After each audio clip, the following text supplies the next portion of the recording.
in mid-November. And he was wounded on October 11th. In mid-November, I still had open bed sores along my spine and barely healed skin grafts across my buttocks, and I was so weak from my wounds and inactivity that the first few times I was placed in a wheelchair, my head flopped over on my shoulder as if it were connected to my torso by a slinky.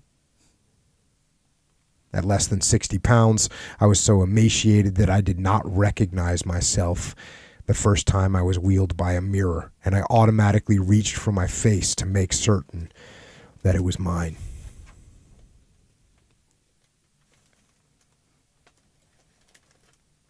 One night, a couple of weeks before Thanksgiving, I was paid a surprise visit by an old fraternity brother who had graduated the previous year and was in Philadelphia for a business seminar.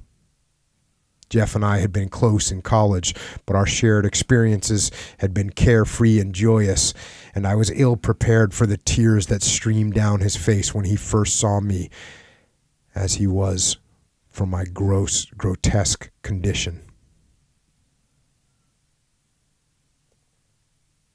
Later, I was able to understand that if the sight of my own body was shocking to me, it had to be even more so for those whom I had been close.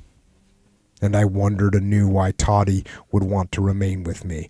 On the Friday before Thanksgiving, my father-in-law called from Fort Belvoir with news that Toddy had given birth to our son, Louis Burwell Puller III, whom she was affectionately calling Loopy. We were a real family, and despite the rocky start, I could tell as I talked to my wife that this child was God-sent and destined to solidify our marriage.